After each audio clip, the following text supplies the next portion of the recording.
জয় বাংলা, জয় বাংলা। মহান জাতির মহান নেতা, আমার নেতা, আমার নেতা।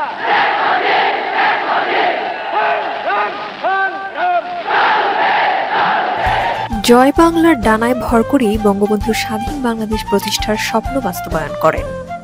জয় বাংলার প্রকম্পিত ধ্বনিতেই আমরা পেয়েছি স্বাধীন দেশ, সার্বভৌম পতাকা। মুক্তিযুদ্ধের সময় সফল অপারেশন শেষে মুক্তিযোদ্ধারা হাতের অস্ত্র উঁচিয়ে চিৎকার করে উচ্চারণ করেন জয় বাংলা স্লোগান। এটা ছিল তখন রণহুঙ্কার এবং দেশপ্রেমের বহিঃপ্রকাশ।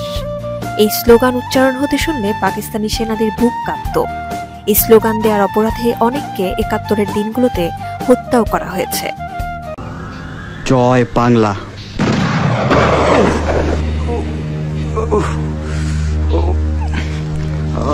১৯৭১ সালের ১৬ই ডিসেম্বর যৌথ বাহিনীর কাছে পাকিস্তান বাহিনীর আত্মসমর্পণের সাথে সাথেই মুক্তিকামী জনতা চারদিক প্রকম্পিত করে তোলে জয় বাংলা স্লোগানে।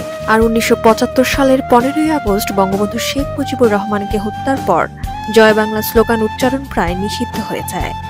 আবারও সেই পুরনো শকুন খামচে ধরেছে এই দেশের স্বাধীনতা ও সার্বভৌমত্ব।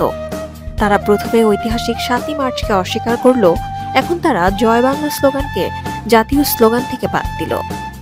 আওয়ামী লীগ এই স্লোগানকে মুক্তিযুদ্ধের সময় থেকে আপন করে নিয়েছে, অন্যরা কখনোই তা পারেনি।